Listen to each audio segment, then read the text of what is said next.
Okay, thanks again for joining us. It's Philippa here with the Family Architect Parenting by Design rather than by Default. And I have Nic Taylor with me and her beautiful little baby George.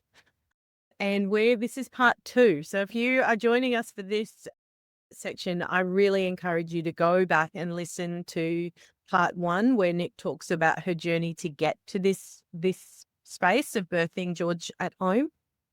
It's a really powerful story. And if you're looking to claim your power, Nic's story is really one that you should listen to. So we're going to dive into the second part here now. So you chose to go deeper after the system birth. So after 2 babies in the hospital, what did that sort of deeper layer of healing look like for you? So you had done, you'd done the trauma work. Mhm. You had these 2 babies. What was there a piece of you that just needed to, because you talked in the last section about having fear and those sorts of things. What was that piece that just had you go that little bit deeper so that you could have your baby up? I think it was just trusting myself and letting go. So dealing with the trauma of what had happened in my last 2 births and how they unfolded and how they made me feel, and accepting that. I couldn't change those. They were those births for those babies. And it I grew from each of them. And I wanted to make that the focus, was that I've learned something from each time. And I knew I wanted something different. So I needed to trust that I could have that. And I needed to find the people that would hold space for me. And I needed the information that would make me feel confident in choosing that, because I always thought home birth was a bit woo woo. And I was like, nah, the hospital's there just in case. And I remember, did the hypnobirthing because essentially wanted to give birth and then be in a hospital just in case. So I wanted to do it by myself. I knew I could do it by myself. I felt confident and informed and empowered as a woman that I knew I could birth my babies. But the hospital was that safeguard just in case. And I needed to move past that just in case. And it was coming to the fact that I had had 2 successful births. My traumas, or my, you know, not going to plan parts, was the tears, which is essentially the after part of birth of what my postpartum journey looked like. It wasn't necessarily the births as such. Like, I needed an episiotomy so that I wouldn't tear further, not because the baby was stuck. So it was nothing like that. So I think for me, I was like, you can tear at home and still have a baby safely. My body did what it was supposed to do to get both of those babies out. And, the just in case was having a trained registered midwife at birth.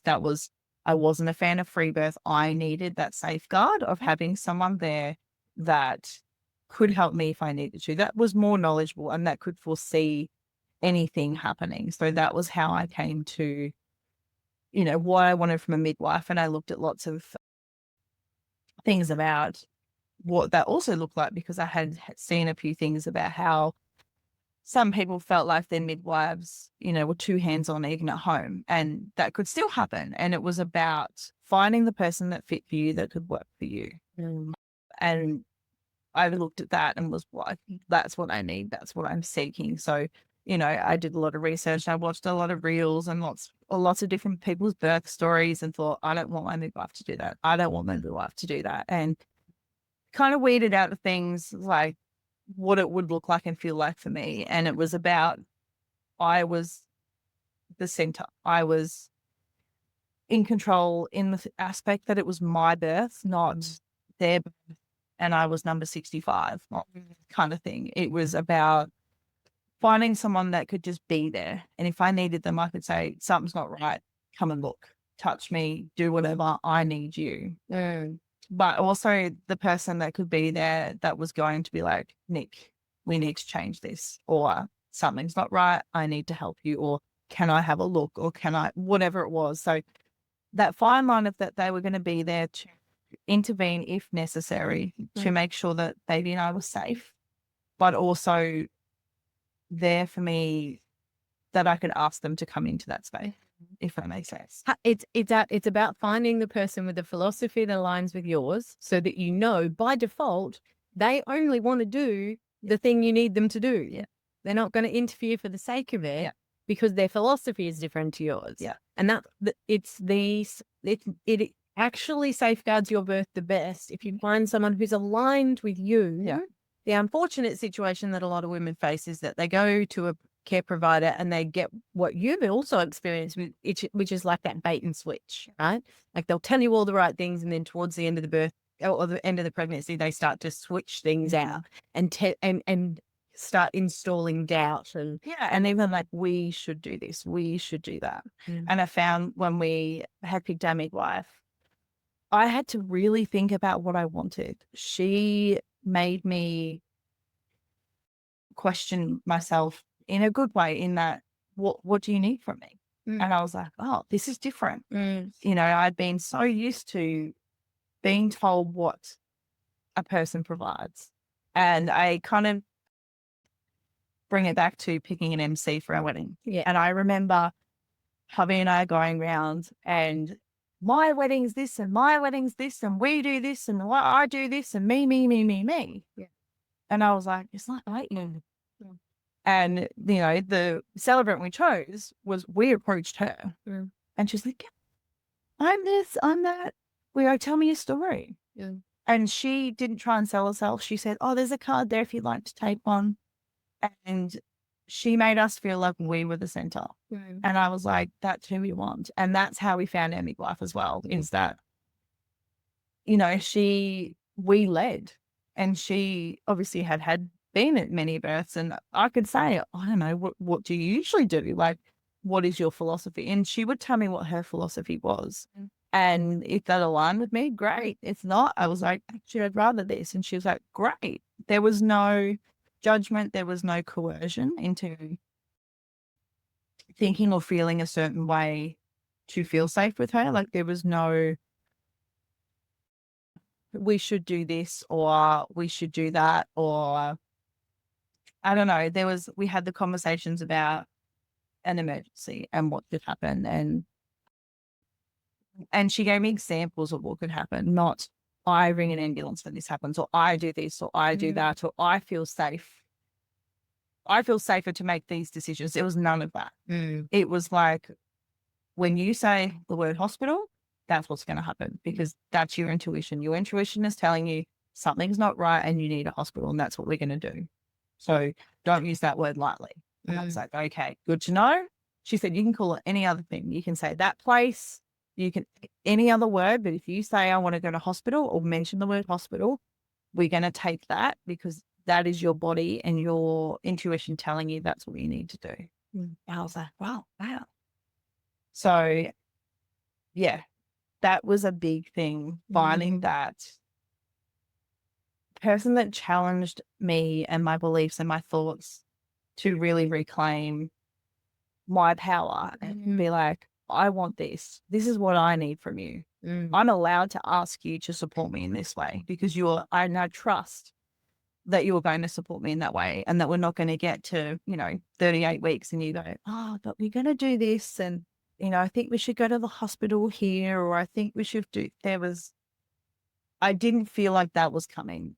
Like, there was none of that throughout that I thought, oh, I remember this is where it changes. Yeah. It was just so different.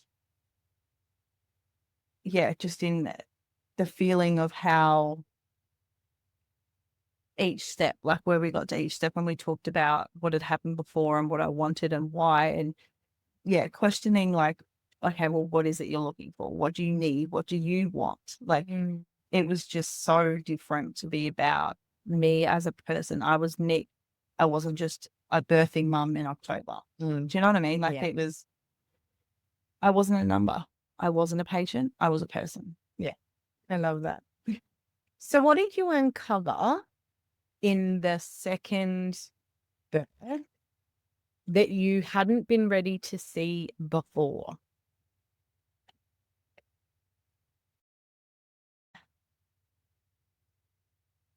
it was probably more like after birth that I don't know, maybe I didn't plan all the way through. Like with Bonnie, I planned all the way through to after, going home, and I was going to go for a walk at week 1 and do this at week 2 and back in the gym at week 6. Like I had a whole plan because everyone told me to plan for postpartum, to plan for breastfeeding, not just plan for the birth. So I had all this of what it should look like. And then obviously it didn't end up being like that. And that was, I had to grieve that and move forward. So the second one, I was like a little bit more loosely, I'm going to focus on healing at the end of birth kind of thing. And that's when it was like, I'll have a night in hospital and I'll take it easy. And I didn't think about giving myself space to process the birth. And I think I found it hard because of what everyone was saying. Everyone was so proud of me and everyone was so in awe of what I'd just done that I felt like I should be as well. I shouldn't have these feelings. So I think that's when I looked for, I needed that space to do that, to process that after having the baby, and that window after having the baby rather than making it weeks after or, shutting it down to then process it later and then, creating trauma in that way. So it was more about realizing that I needed space to process and slowing things down and needing time to just live in it and be present in it and feel what I felt, not what other people felt. Like everyone else felt proud and happy, and I felt I should have been feeling that, but I didn't feel that way. And I think that confused me a bit. So it was more about, giving myself space to sit with and process what had happened and feel what I needed to feel and be okay to express those feelings to people. Like I was proud of what I did, don't get me wrong, but I had a lot of other feelings towards it as well. Well, birth doesn't end with the baby coming out, right? Like birth has it's such a big, it's all the postnatal stuff. It's that, and matrescence isn't just becoming a mother for the first time. You're becoming a mother for a second time and then you're adding a third kid, and all of those things are big.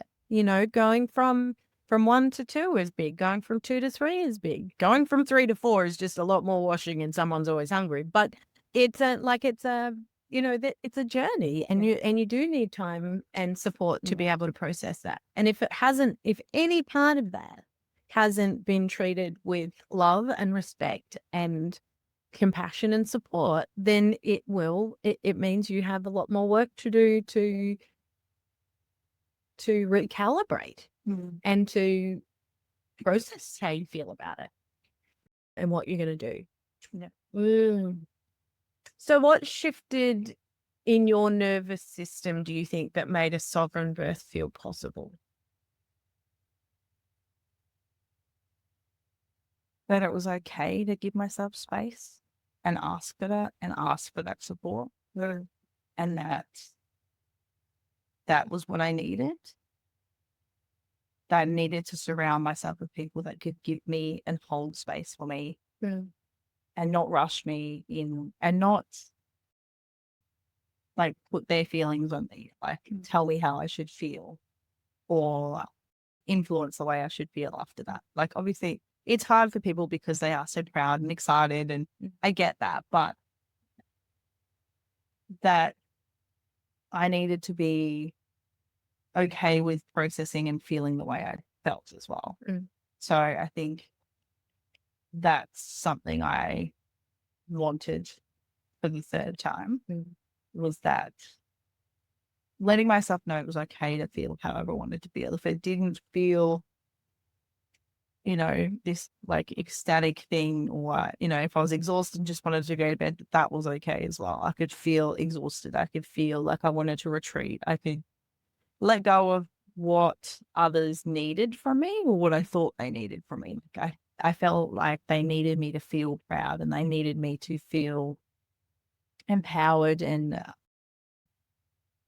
proud of what I'd done. And that's what they had needed, not what I needed. So I think that's why Homebirth in particular is seen as a selfish act, because it's about you and what you want for your baby. And you know, the outside in is, that you are not thinking about your baby or thinking about your, your other children, because that's something you could die. And, you know, you've got to let go of the outside thoughts and feelings towards that. And because it is about you, and you set the tone, I think, too, for your family, to your birth partners and, your kids. And I think you have to be okay and have to give yourself space to feel those feels and go through those emotions and show your family how you've dealt with that and how you're moving with that and what you need, so that you can all move forward and you can all do what you need to do to transition from having that child.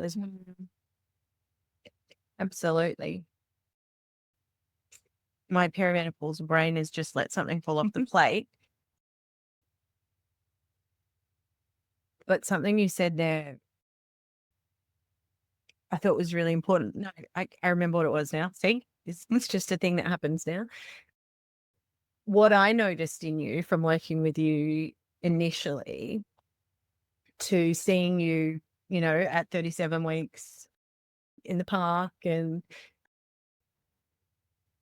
for me, there was a like an underlying calmness, a tone of calm. It was like your nervous system was regulated. And when you first came to see me, it was about crossing off crossing all the T's, dotting all the I's, doing all the things, which got you to where Tell you the were. trauma, move on. Right? Like it was like a duck, the feet underwater, like do. And then, but your nervous system was dysregulated, right? Like there was all this stuff. And what I saw and felt when I was in your presence was just that there was a calm now. It wasn't about, it felt like it wasn't about proving anything. It wasn't about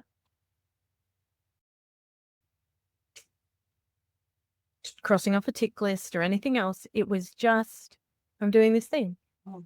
And there was a calmness in your nervous system that for me felt like you were there.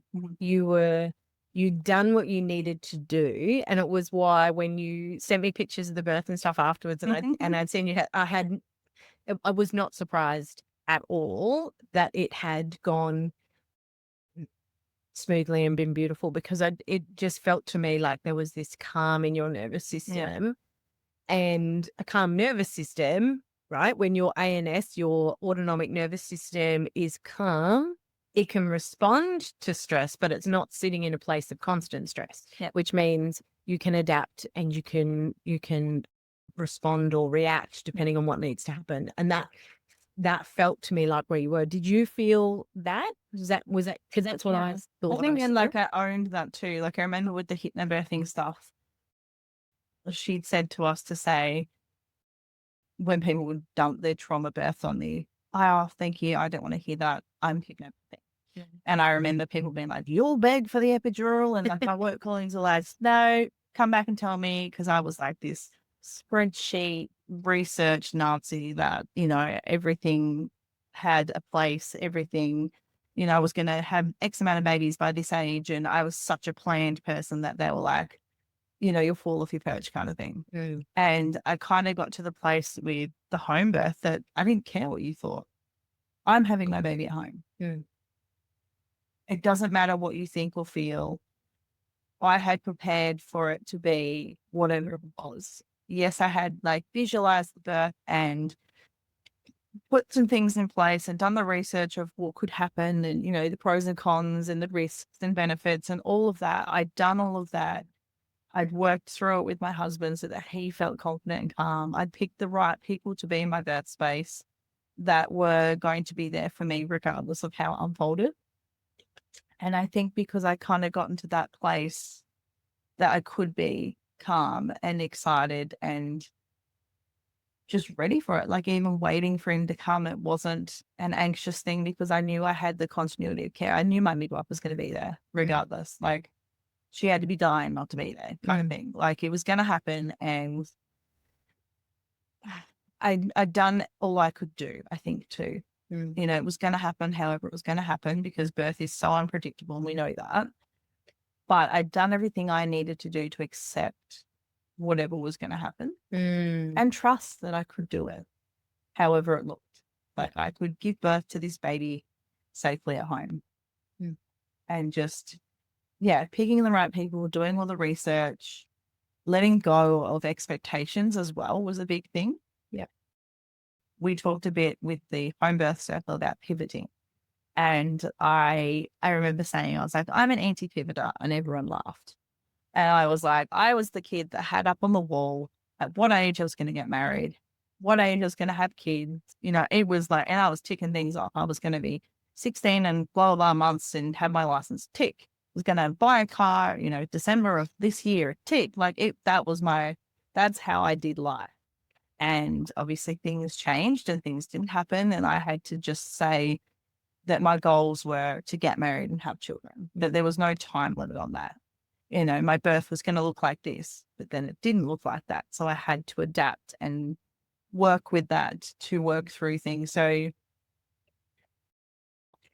kind of accepting that I had an idea of what I wanted the birth to look like and feel like, but that I would be okay if things had to change. I could trust whatever the universe was going to throw at me, I could handle. And that I had the right team to help me handle that. And I think that was the biggest thing, was that letting go of the checklist and the expectation of what it should be and what it should look like, and just letting it be. Like, I think that was the biggest thing for me, to get to that level of calm and acceptance and just be so ready. I love that. All right. So the moment has arrived, people. We're going to let her tell us story.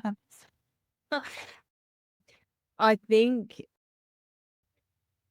well, I'm just going to let you have at it. Now, tell us about George's birth and what happened? What were the big, I guess, what were the moments in there that you really knew that I guess, did this birth reflect the healing that you'd done? Like, and tell us how. Give us your story.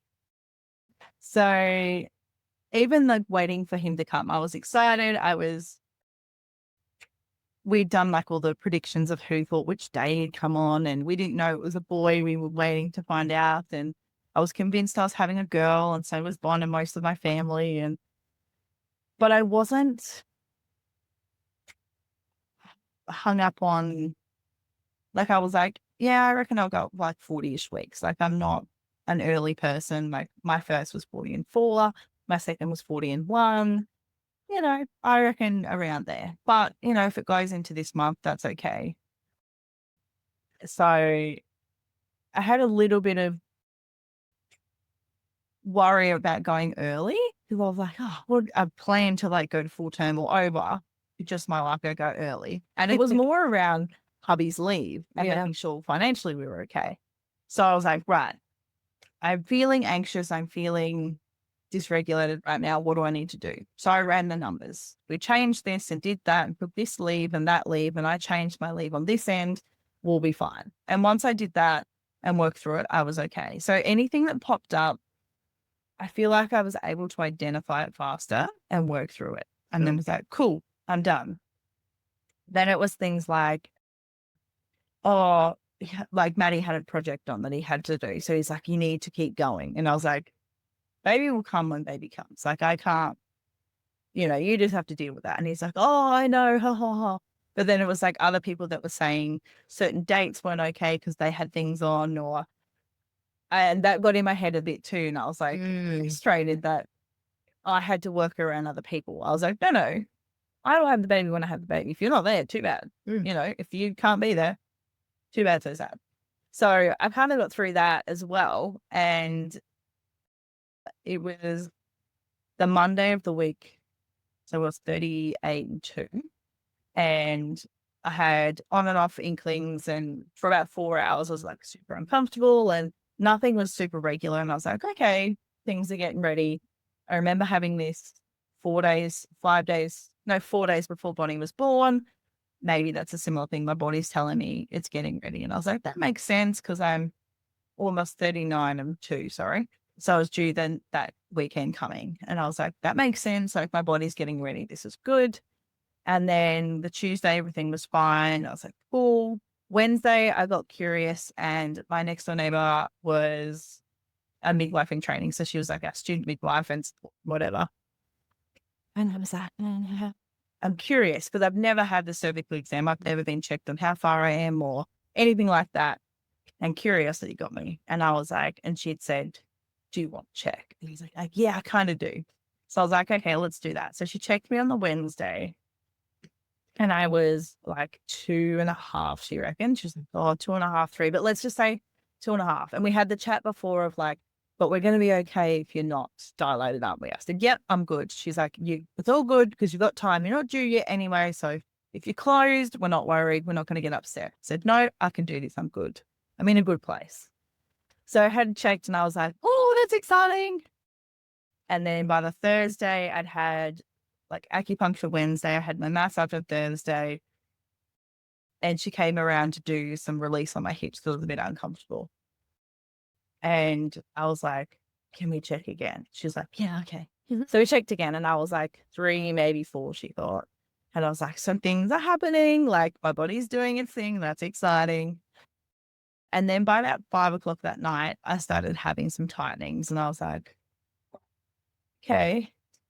Kind of left it, was on the phone to mum, was like, oh, that was a big one. But then nothing came after it. And I was like, maybe I'm just, things are happening or I've stirred things up because I've had a cervical exam. So I was like, oh, oopsie. And then by about, I think 7:30ish, the kids were in bed and I got on the birth ball and I was having some long surges. So they weren't regular, but they were longer than a minute. I was like, they were really, really intense. But I was like, oh, something's starting to happen. Because with the other two, it kind of happened. They were 10 minutes apart from being woken up at 4 a.m. They were 10 minutes apart and then they got closer and closer. So I'd never really had that pre-early labor stuff. And I was like, but remember, all babies are different, all labors are different. You can't compare this. Everyone kept saying the third was the wild card. The birth could be hours, it could be days, just be with it. And I remember messaging my mum and just giving her an update on where I was. And then we called the midwife just to give her an update, TENS machine on. And I kind of labored on and off.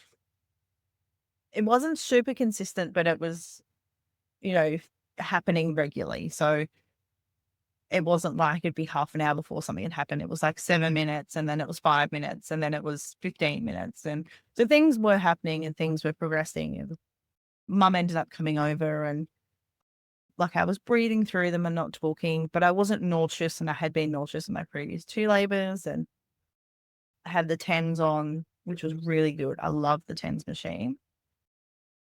And then so we decided to call Matt's mum because she was coming down to help with the kids, just in case I did go during the night. And she's an hour away. So we called everyone. Everyone kind of came. We were giving the midwife updates. They were the only ones that weren't there at this time. So I labored in the lounge room for a bit and staying hydrated. And then it kind of got to, I think, 11-ish, 10:30, 11 o'clock-ish. And it'd been a while since I'd had like a decent surge. I'd had some niggles, like kind of more Braxton Hicks kind of thing. And I was and then Maddie went to lay down. So I went to the toilet and then everyone was kind of quiet. And I was like, I'm just going to lay down too. I just need to rest. But then I was like, oh, but everyone's here. Like, do I keep going? And then I was like, no, everyone says early labor rest. So just go to sleep. So I unplugged the TENS and laid down for a bit. And I slept until about 2 and I got woken up by quite a big surge. And I remember feeling panicked because I was like, God, here we go. Okay.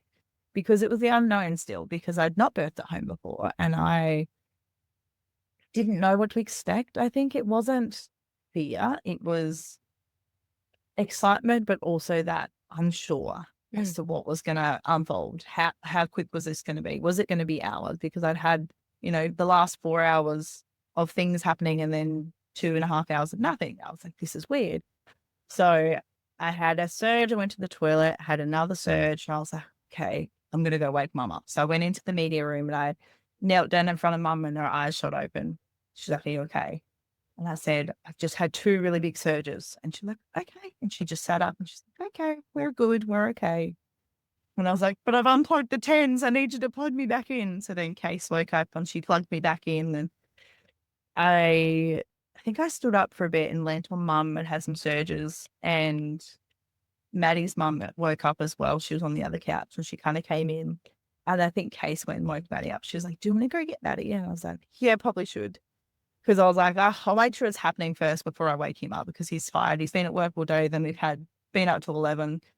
Let's just let him sleep for a bit. So I think he slept for about another half an hour after that. And then by 3 o'clock, we were calling the midwives. Like they were thinking, oh, maybe we need, because it was more a bearing down kind of.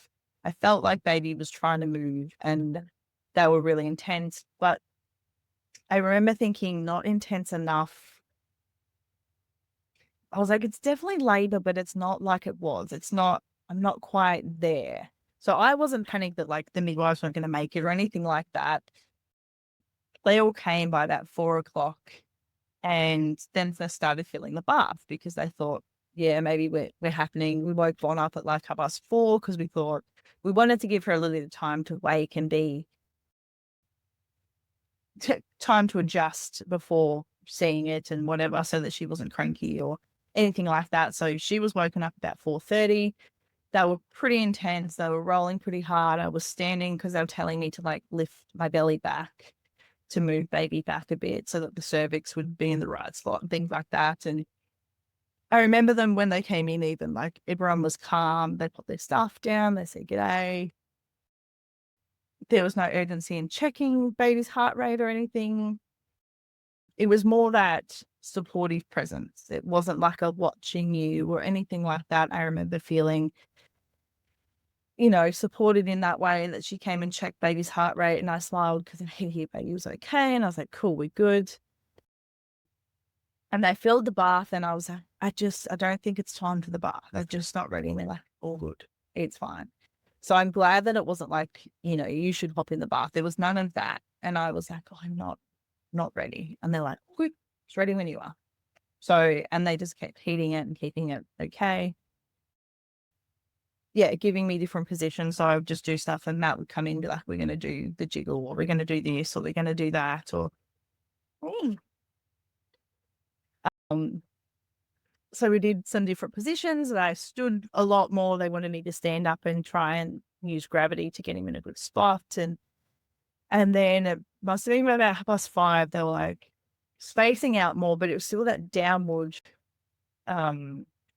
pressure. Like it was, the surges were like, I felt like things were coming down and I was bearing down and breathing down into, the bottom kind of thing. And so they were like, oh, maybe we should do some psoas release or do some stretches. We'll go lay in your bed and try and stretch things out. And that was really intense in the stretch because I kind of felt like he was still moving. So we probably did that for about 15-ish minutes. And then it was like, maybe get on your hands and knees a bit and sway and do this, do that. And then it started to fizzle out. And then it was 6 o'clock. Both kids were up. They were playing. Everyone was happy. And I was like, I haven't had anything in a while. Okay, this is weird. And I went out and they're like, come have something to eat. And I was like, this feels weird. Like I'm having breakfast now. It's all stopped again. And I was like, is this the third birth thing that they're talking about? This wild card, like it's going to take me days of this. And I remember I was confused. I felt confused and I felt a little bit like I'd wasted everyone's time, to be honest. That was my main thing because I'd gotten everyone up so early. Like my mum and Maddie's mum were there the night before in case, like they'd slept on the couches. I was like, oh, have I like called too soon? Have I panicked and wanted everyone here super soon and then I've not needed them kind of thing? And I was like, oh, I don't know what to do. And they said to me, they're like, look, what we can do is check your cervix and see where Bubby is and it'll give us some information on where we're at. And I said, okay, let's do that. So they checked me and they're like, you're about 4 to 5, waters are intact, baby's heart sounds good.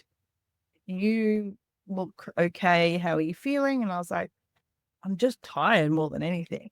And I didn't feel scared that everything had stopped or worried. I was just super confused. Mm. I was like, what is happening? And they were like, oh, this could be rest and be thankful. And I was like, okay, let's roll with that. Yeah. And like having chats about baby's position. So he was in a weird spot, still kind of posterior and showing a weird part of his head. So they're like, he's not in the best position. So, rest would be great, putting your leg up to give him space to turn. It could be that the sun's come up and your hormone shift has been like, nope, we need to be in that dark, calm space. We joked that we should have known I would never have a baby in the middle of the night because the other two, I went into labor at 4:30 in the morning with Bond. She was born by lunch. Robbie was 4 a.m. born by lunchtime as well. So they were like 12:35 and 12:17. So it was like, yeah, we should have known you weren't going to have this baby kind of thing. So we laughed and that. And I also said, because they were like, look, if you're comfortable, we're going to go because we don't want to be hanging around waiting for you because then that puts that pressure on you that you want things to happen and you need things to happen. Maybe you just need to rest. I'll pop back this afternoon. I was like, oh, I have a chiro appointment this morning. They're like, go to that. That'd be great. And part of me felt like I didn't want to leave the house. I kind of was like, I just want to be in my bubble of protective, my own home. So I messaged my chiro and said, this is what's happening. I need to be adjusted. Can you come to the house? She's like, yep, I can make it work. I'm back to back all day, but I can pop in at lunchtime. Does that work? And I was like, absolutely. I'd be so grateful. So they were like, okay, we're going to go. And they drained the pool because we're too worried about having the pool set up with the toddler because he would definitely get in it. And I just didn't want that stress. I was like, nah, drain it. Like, we'll pay for the water. I don't care. So they drained it. They packed up. They did their thing. And just there was no, they didn't make me feel like I had wasted their time. They made me feel confident that everything was okay and everything was doing what it's supposed to do. And, she said that. She was like, baby's just moving into a good spot. They're doing, because we didn't know they're doing what they're supposed to be doing. Maybe this is what baby needs. Baby needs some space and time, and you just need to, but don't feel like you've wasted anyone's time. You've not. That's what we're here for. We all want to be here, all excited for you, all here for you. It's fine. And I was like, okay. And she was really good in checking in and was like, how are you actually feeling? And I was like, I'm just really confused. I don't feel disappointed or I feel like I've wasted everyone's time. I do feel that, but I feel more confused that it's stop start because I felt like things were happening. I had that like bearing down sensation, like I was trying to breathe me down further. And but I also knew it wasn't time for the bath. So part of me knew it wasn't really go time, if that makes sense. And she's like, that's okay. That's sometimes what babies do. They just need to do a little bit of movement and then they give you a break. Like, let's roll with that. Let's have a break. Let's chill out. And the second midwife was like, oh, you might go into labor again tonight. When it goes dark again, your body might be like, okay, we've got that cozy, safe vibe. Let's go again. But they were like, just go about your day. Go and rest, chill out, enjoy your kid. Just go about your day. And I was like, okay. Went to bed for a bit. My chiro arrived and I saw her and I burst into tears. And she's like, I knew this was going to. But I was like, I don't know what's going on. And she's like, it's okay. You're okay. Anyway, we went into the bedroom and she like adjusted my sacrum and stuff and my left side was stuck. And she's like, that makes sense. But where baby's sitting, where baby needs to go, it's stuck. So the baby doesn't have the space right now. So she explained what she was doing and where she was and what she'd done so the baby could spin. And I was like, okay. And then can't remember what it was called. It was like an emotional release thing. And she worked out that there was a time in my life. She was like, what's the problem? Is it that you're worried that you have to go to hospital? Like, what's the fear that's stuck here? And I was like, I just feel like I've wasted time. And she's like, okay. And she went back and found out that it was when I was 17 was the unresolved feeling I'd wasted someone's time. She's like, whose time did you waste? And I kind of got to the thing that I was like, my own, worried about what other people thought. And she's like, let it go. These people are here because they want to be here. They're here for you. They're here for this space, for you and this baby. They want to be here. They don't care. They'll get up again tomorrow morning if they have to. They're going to be here for you. Let that go. And I was like, okay. She's like, you didn't waste anyone's time. You were in labor. You're having, regular labor period. Let that go. And I was like, okay. So she did a few things and she went through with like, if you have to go to hospital, you're okay. And she did, like I did affirmations. I'm okay if I birth at home. I'm okay to birth in a hospital. I'm okay to have this baby. I'm okay to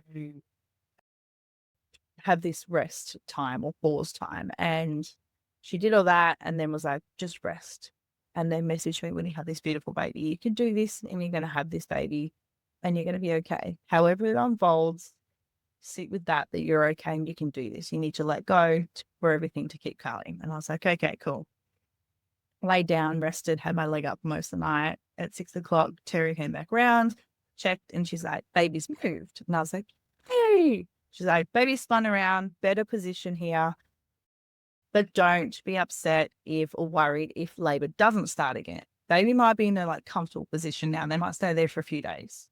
I was like, okay, cool. I'm going to clean the bathroom tomorrow. I'm going to do this. I'm going to do that. It's Saturday. Cool. Righto. Got a plan.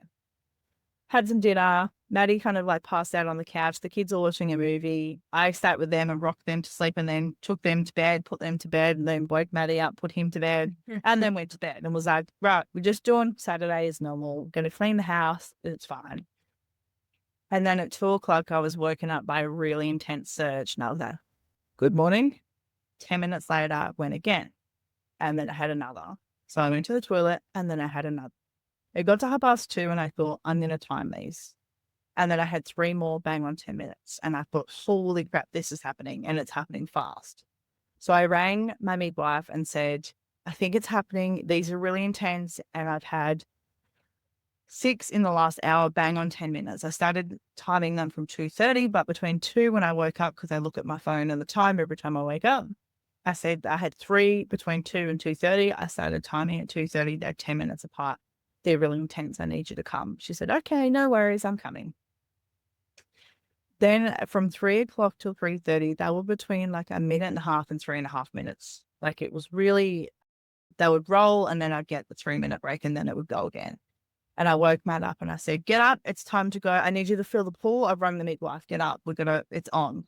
And he was like, okay. And he got up and he shot out of bed and he grabbed the stuff and he started doing his thing. I rang mum and said, she answered straight away. I said, it's time. It's really intense. I need you to come. She's like, okay, you're okay. And I had a couple of surgeons on the phone and hung up. Rang Maddie's mum because she's an hour away. And I was like, it's happening. I need you to come. She's like, okay, I'm coming. And I just hung up. Tried to ring Kate's next door. She didn't answer her phone. So I was like, Kate's not answering. You have to run next door. So Matt's rung next door, banged down her door, woke her up at 3 o'clock in the morning. I've seen him run back past the baby's room because that's where we were having the pool and everything set up. And I was on the floor, like going through the surges. I got in to put the tens on before he started filling the pool. That's right. And I was on the floor next to him. I was like, they're really intense. They're happening really fast. And by 3:15, I rang the midwife back. And I was like, they're really intense. They're coming really fast. It's happening really fast. And she was like, you're okay. Just breathe. It's all good. You're okay. You've got this. Just breathe through it. And I was like, okay. Having these surges, she had a chat to Case about getting a nest ready. She said, I need you to listen really closely. I remember hearing this. But she needs to birth this baby slowly. You need to remind her this baby has to come slowly. And then if you're not confident, you and Maddie aren't confident, you ring an ambulance. And then I'll just meet you there and I can take it from there. But have me on the phone, like it's all good. And I was like, okay. And I was like, I don't have the pushing feeling yet. I don't have the heavy feeling. I'm okay. I'll wait. I can wait. I'm gonna then it's fine. I'm gonna wait for you. It's fine. I can hold this baby, I'm not gonna have this baby without you. And my mum got there, I think it was about 3:30. And then I think the midwife got there about 10 to 4. And then by 4 o'clock, it was like, I want to be in the bath. And they're like, yep, get in. It's all good. And I remember the relief that I felt when I got in the bath. I was like, oh my God, this is amazing. And from being in the bath, every surge I had was a bearing down surge. Like I was breathing that baby down and I was like, holy hell, this is happening. The kids woke themselves up. Robbie woke up first and he was not a happy camper. He woke screaming and wanted dad. which was really hard for Maddie because I needed Maddie. Like, I needed to lean on him. So between Mum and Matt, I was leaning on one of them and like roaring and breathing really hard and moving through the surges and rocking and hanging off them essentially. And Maddie had hold of Robbie and was like, "It's all right, mate. You're okay." And trying to help me and hold me and do all the things. And his mum didn't arrive till like 4:04.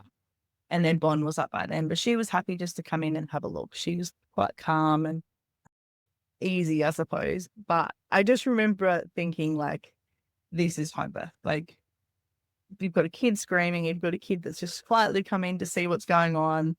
Like, I wasn't upset by the fact that he was cranky or that he needed Matt. I wasn't brought out of my zone or anything because I had done the hypnobirthing stuff. I played the tracks in the house while the kids were home. So I'd have a bath with the tracks on and I could hear them. And I taught myself to zone that out and just focus on my breathing and my affirmations. So I put my affirmations on and I was like, that's what I can do. Just focus on that. And I just focused on my breathing.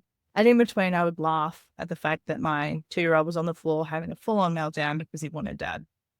And, there was points in there where Mum was like, just let him come in and have Matt. And then Matt had said to his mum, "Nah, take him. I need you to take him." So they took him and you could hear him screaming a bit, but I knew he was safe. We had Maddie's mum there to look after him and I knew she had that. And I was like, he's fine. He's just cranky. He's just in a mood. He's ready to be a middle child. It's okay.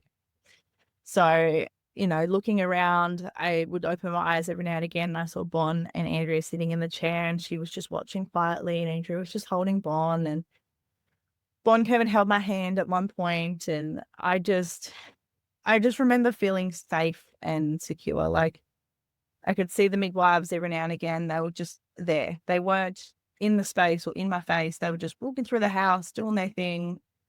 And I didn't feel watched either. And that was my big thing because I had such a big birth team. I kept saying to everyone, like, don't stand over me. Sit on the floor, sit around me. That's fine. But I don't want you like in the doorway watching. Just come in and sit down. Like, be with me or get out kind of thing. That's what I want. And that I didn't feel that. I just felt like everyone that was important was there. Everyone was there for me and this baby and this experience. And it felt hard and intense and fast, but it felt right. I don't remember feeling like this is weird, this is wrong, I'm not sure anymore. It was, I'm doing this, it's going to happen. Yeah. So that shifted. I asked Maddie to get in the pool probably about 4:30, 4:45-ish. I was like, I need you to squeeze my hips. And I rocked and I roared and I was like, my hip hurts. My right hip kept hurting. And Terry would just come in with a prompt of, just bring your leg up. And then I was like, oh, okay, it's gone. And then different positions, we tried different positions in the bath. It was like, okay, let's squat. Let's bring this leg up. She pushed on my leg for a bit. Matt drew my leg back for a bit. I was on my side. There was lots of movement, but because you're in water, it's just so easy to do. You just roll around and, found things that worked and then didn't work. And then it was like, we should go to the toilet soon. And I was like, yeah, I'm just going to try and do a wee. Let's do that. So they're like, okay, just wait until you've had your next surge because you do one soon. And I was like, okay, got me out, sorted me out. I had another surge and I just dropped to the ground and everyone just grabbed me. They held me. Like, I just remember feeling surrounded and held and safe. And I had a surge and I was like, okay, let's go. Went out and sat on the toilet, did a wee, and then I bared down on the toilet. But I do remember thinking, I don't want to be on the toilet because this is what happened with Bon. I bared down on the toilet. She shifted. That's when her position changed and things didn't go very well. So I definitely still had that, not trauma, but that in my mind. The awareness. Yeah, that it didn't feel right. It didn't feel right for me to be sitting there like that. It wasn't what I needed or what I wanted. So I was like, nah, I don't want this. So I got on the floor and Maddie was in there with me and I got on the floor and I was like, I just need to be on the floor, get me off the toilet. And he was like, okay, and tried to drag me down and get out of the way because it was a small toilet. We were in the smaller main toilet. Got out, had my surges, was on my knees and then was like, I'm kind of faint. I don't feel good. I just need to lay down. I just laid into him for a second. And then I was like, oh no, I'm okay. I'm good. I can do this. I can do this. And I looked at him and I said, I can do this. And he goes, yeah, you can do this. You can do this. And I was like, I'm just so tired. I'm just so tired. This is so intense. Why is this baby making you work so hard? I said to him. And they all laughed and they're like, it's third babies, babe. And I was like, no. And then I looked at my mum, was like, you can do it. I was like, I can do it. I can do it. And then, yeah, on the tiles, I was like, nah, this is just not working. And they're like, the media room set up. If we want to go there, go lean on the couch. And I was like, yep, take me there. So they helped me up and I got to the media room. And I laid against the couch and I did some lunges into the couch back and forth. And I was like, I'm just so tired, mum. And she's like, but that means you're nearly there, baby. You can do this. And I was like, I know baby's coming. I know it's happening. I know, I feel like this. We did this with Robbie. I did this with Robbie. I know it's okay. Because I felt with Robbie that he was stuck. Because I felt like I I knew where he was, but I was like, he's just not moving. He's stuck. And I was like, you did this with Robbie. Baby's not stuck. You can do this. You just need to keep moving your body. Baby will shift. And I laid on the floor and I was like, I just want to go to bed. I don't want to do this. I laid on the floor and then I had a surge and I was like, get me up. This fucking hurt. So Matt like reefed me back up and I leaned over the couch and I was like, you can do this. You can do this. You can do this.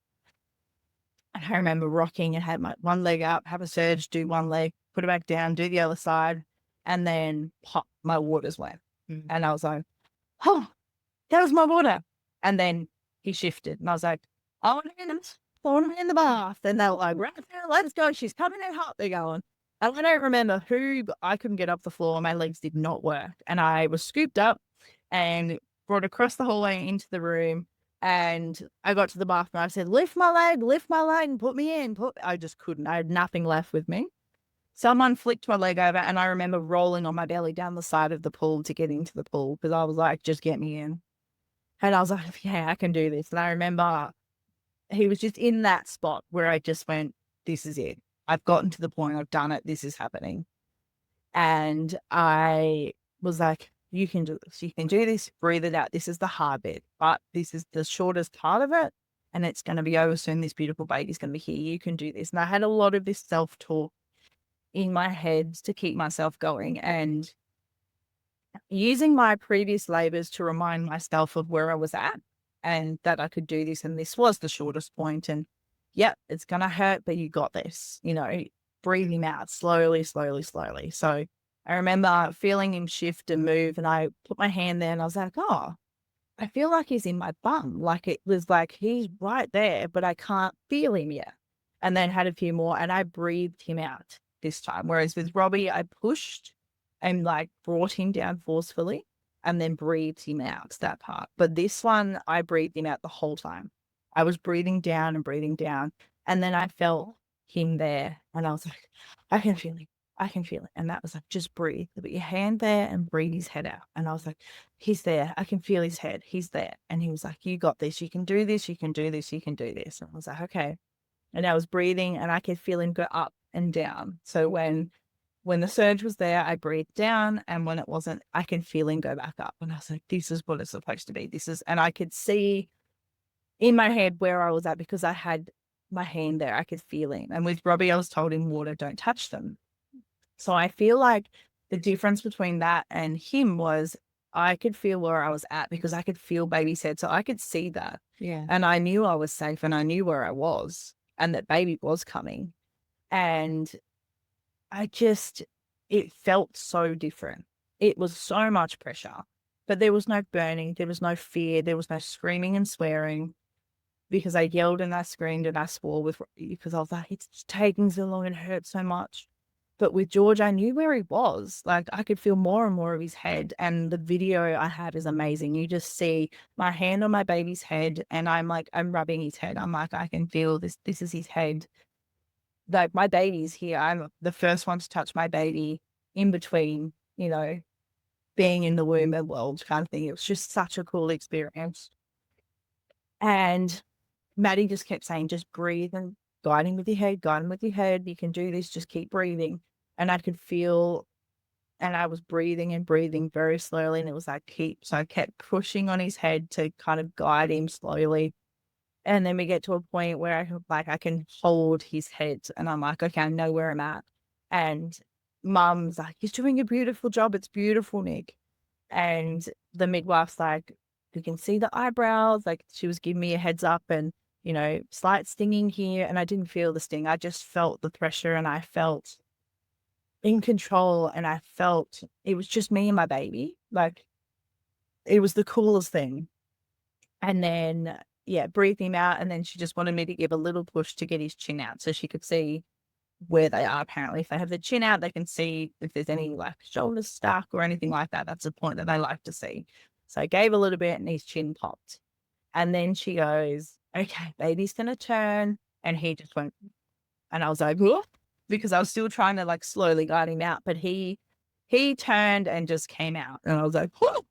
And I then had one more bear down and then he came out and my mum got to push him under between my legs. So in the video, you can see Terry and mum talking about, do you want to touch baby? She's going to, because she's leaning forward, she's going to need someone to give baby a push. Do you want to be the one to do that? Like, I don't have to do that. And my mum was like, yeah, because Maddie was in front of me. So like she was the next one that I would like to have touch baby first. So she was super excited. But you can see in the video because obviously his shoulders come out and he drops, but his bum and legs are still in there. And mum goes to put her hand there and Terry's like, "Not yet, not yet." And then baby comes out and she goes, "Now." And she pushes him through. And I remember just picking baby up and bringing him up and being like, "Oh my God, I did it." And like I scooped baby up. I held baby. He didn't cry to start with. I didn't even notice. Like I just look around at everyone around the pool and I did it. I did it. Oh my God. And because I grabbed him, I was like, "That doesn't feel like a girl." And I was like, "Don't look yet because Bond's going to be the one to check." And I looked around and I said, "Where's Bonnie?" And mum leaves the room and brings Robbie back. And because Robbie's big thing was he's 2.5, he was like, "They keep telling me mummy's going to get in the pool and the baby's going to come out. Like, that's what needs to happen." And he kept telling me to do that while the pool was set up the week before. And he comes in and mum goes, "Look, honey, there's a baby." And he just looks shocked. He's like, "Oh, like that's what you all been talking about." And then they bring Bon in and she's just like, she's so excited. And I'm like, "Hey, ready to see if it's a boy or a girl?" And I lift his leg and I'm like, "Oh my God, it's a boy." And we're all like, "Oh my God, it's a boy." Like, what the hell? And even by that point, he hadn't cried. No one's panicked. And you see Terry come in and she goes, just blow on your baby. Talk to your baby." And I sit him up and she's like, "Just blow on his face." Like she's talking me through how to do it. She's not grabbed my baby off me. She's not touched him or intervened. She's just told me to hold him up and said what to do. Anyway, got him to cry and she's like, "Okay, get him to cry again." And she's just talking me through it. Matt's in the spot there. They let Bond through. She's not pushing anyone out of the way. She's just standing there. She's like, "I'm just checking this." And she's telling me what she's doing. "I'm checking this. He's got a good heart rate. He's got breathing's good. He's just very mucusy. He's okay. You're okay." And I say, "Oh, do you need me to get out?" And she said, "All good. Just keep doing this. Let's do this. Let's do that. Let's move him." So she helps me like reposition him a few times. And then I am like, "Oh, I'm uncomfortable again. I've got some surges." And she goes, "Is that placenta coming?" And I was like, "Yeah, I think so." And this is 8 minutes later, this placenta's born. So I've got the baby on the other side and I'm trying to sort him out. And then I just guide my placenta out and mum has the bowl and I put it in. And I remember like feeling the umbilical cord and I was like, I didn't get this for the others. Like, this is amazing. And, she was suctioning with this little thing and she was like, "I'm just going to do this. I'm not going to do oxygen on him. I'm just going to do air. And what I'm trying to do is inflate his lungs so he brings up this mucus." Like there was trying to talk me through what was happening. And yeah, she was like, "We just need to bring it up. So when he coughs it out, just scoop it out." She's going. And she was talking me through it. And I was like, "Is it easier if I just get out?" She's like, "No, if you're comfortable here, we're staying here." And I was like, "Oh, okay." And there was no rush to get me out. And I remember the cord pulsed for ages after the placenta was out. And she like showed us where to touch to be like, "That's actually the cord pulsating. Like that's from baby." And then I was like, "Oh my God, feel this." And Casey got to feel it and mum got to feel it. And I think Andrew got to feel it as well and Maddie. And I was like, "This is so cool." Like I loved it. I thought it was the coolest thing. And there was just no rush to anything. And I was like, "I think I want to get out." And they're like, "Okay, all good." Like there was no, "Oh, you should wait," or it was like, yep, no worries, let's go. And they helped me like pick up the container and they dried me and put a towel on me and they're like, where do you want to go? And I was like, oh, I'll just lay on the couch. That's fine. So I laid on the couch and they were still showing me, like, still trying to suction him. And they were like, this is something we're going to keep managing. He's okay. He's, breathing's fine. This is good. That's good. If we can't quite get the mucus up, that's something that we might need to manage somewhere else. So they didn't even say we have to go to hospital, we need to transfer. It was just a heads up that everyone's okay now, but if we can't get it under control, then we need some help. And I was like, oh, please don't let that be the thing. Like, I've done this at home. I've done so well. Come on, baby. Like, join me here. Let's be okay. And yeah, it took maybe half an hour, maybe an hour to sort him out. And they were like happy with where he was at. And I laid on the couch and I was like, oh, I'm super uncomfortable now. Like, I need an ice pack, or like my bum hurts. Like, put the TENS on because the afterbirth contractions were pretty intense with number 3. And yeah, it kind of just got to the point where I was like, okay, I want to shower. And they're like, don't worry, let's go. So they're like, give Bubby to Matt. And I gave him to Maddie and went in for a shower. And my mother-in-law was like sorting out the shower because Bon had just had a shower and washed her hand, put soap everywhere. So she was worried that I'd slip. So she was in there like rinsing everything. Mum followed me. I think both midwives kind of followed me and was chatting to me. And they're like, oh, if you'd like, after your shower, if we can check you before you get dressed, that might be more comfortable because you're clean, you're ready to go, and then you can put your stuff on. I was like, yep, that's fine. And they're like, and try and do a wee while you're in there. And I was in the shower and I was chatting to Mum, I was chatting to the midwife. And I was like, it's just nice to be in my own shower. It's just, there was no rush on how long I could stand in the shower. There was like, just don't make it too hot because you could feel faint. If you feel faint, just sit down. Like, let us know how you're feeling. And they just hung out, but I didn't feel like they were waiting or watching. So we were just talking about how I was like, I'm just so proud of myself for the pushing stage. I felt him come in and out and I felt him come down. And I was so in tune with my baby as that was happening. And I was like, I can't believe it's a boy. Like, oh my God. So it was just, that was the part that I didn't get. So the birth was empowering and beautiful, but everyone took their time and was like, they made my bed and they laid out some clothes for me. And I remember coming out and she was like, okay, they put the bluey down. And I said, look, I've not been checked before without gas. I'm a bit worried about this. What are you going to do? Is this going to hurt? And she said, okay, we're going to talk you through it. I'm going to do this. I'm going to touch here and I'm going to let go. She said, bring your phone and we'll show you what we're doing and show you if there's anything there.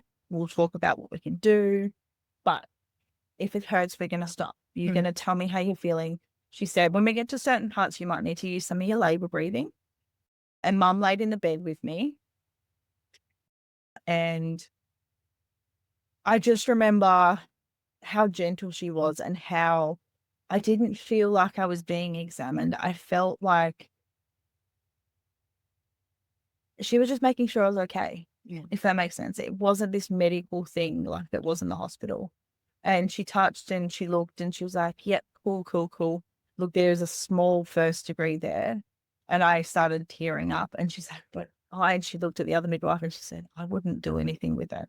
She said, if you can keep your legs together and keep everything clean, I think I'm happy if you're happy to leave this, but let us show you what we're talking about. And they're like, do you want to use the camera to see or do you just want me to take a photo? I said, I'll just take a photo so I can see. And it's like this tiny little superficial thing. And they're like, you've done amazing. And I just burst into tears because I was like, I did it. I finally did it where I didn't have a big tear. I don't need to be repaired. I've done it. Like, I just felt so good. And then I got dressed and then they brought baby back in and then the kids got into bed with us and were like rubbing his head and chatting and we left him on the cord for a while. And then I said, oh, I think I'm ready to, because Robbie was doing flips on the bed. I had like baby on me, placenta in a bowl in between my legs. And I was like, I think I'm ready for him to be his own person. I said, can we cut the cord? And they're like, of course, like whatever you want kind of thing. And we had a little cord tie, and she did the first couple of knots and then showed Maddie and said to Maddie, you need to tie it around this many times, blah, blah, blah. And then Bon was like right over his shoulder watching, and we said, do you want to help Daddy cut it? And she's like, yeah. So they like hold the scissors and they cut it together and they just move it, and they just so gently like put the umbilical cord in the bowl and then moved it. Like it wasn't put to the side or thrown away and she said to me, I think they did his checks first, and they laid him on the bed and they explained everything, all the things they were looking for, all the things they were doing. And then the same thing happened with the placenta. So she laid the placenta out, and the way she did it, like she didn't throw it round. So in hospital, they flick it round, they flip it over. I had photos taken of the placenta of the first two, and then it's gone. It's medical waste.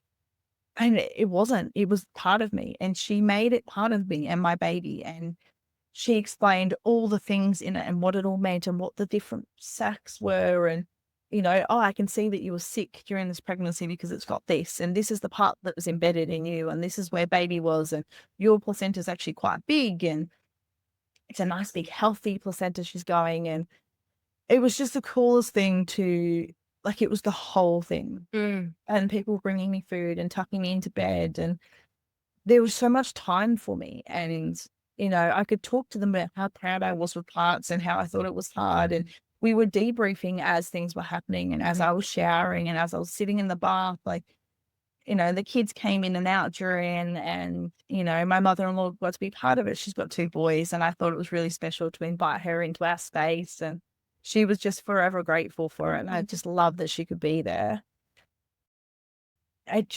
All of it was just so healing and so beautiful. I was like, I was a person the whole time. It was never like, oh, we've been here since 4, we need to go soon, or we've been here, it's been 4 hours since birth, we're going to go. Like, none of that. It was not time. You know, they put loads of washing on when they're done, and they pack everything up, and you wouldn't even know you'd given birth. It's just back to normal. It's just so cool. And like, even like they bagged the placenta and they asked us, because we were going to bury it. That was our thing. We're burying it under our mandarin tree. That was for our angel babies, the 2 babies we've lost. That's our tree for them. So planting the placenta was just a big thing and a big emotional thing for us to have that part of our angel babies, and to be that kind of cycle of like ending and closure. And yeah, I was like, even the way like they just pull it out and they put it in a bag, but it's not just wrapped up and here you go, or it just the way they handled it, even like they pick it up so gently and ask you what you need. And I just felt held and supported and loved. There was never a time where I felt like I had to hide or pretend or be or feel something that I didn't want to be or feel. Everyone just let me be how I needed to be. It's amazing. And that's the piece you were looking for, right? That's what was missing in the other experiences, was being treated as a human, held, loved, and supported. I want to just thank you for sharing so vulnerable all of your story, and for taking us on the journey, because it really was a journey. Yeah. It didn't happen in a moment. It happened in a series of moments. Yes. And I've said this to you before, but, you know, the journey you went on is a testament to how much you cherish and love your family. And it wasn't a selfish thing to do. It was about love. Yeah. For yourself, but also for them, and wanting to show up as a mother because of the journey that you went on. Yes. In the way that you wanted to show up as a mother. So thank you. And thank you for sharing. I'm sure that people will gain a lot from hearing your story. I hope so. Thank you, everyone, for joining us and for listening. And we might do a follow-up of the postpartum and see how that goes over the next few weeks, and just extend on the story. We'll look at that. But thank you for being with us. It's been a pleasure to speak to you. Thank you.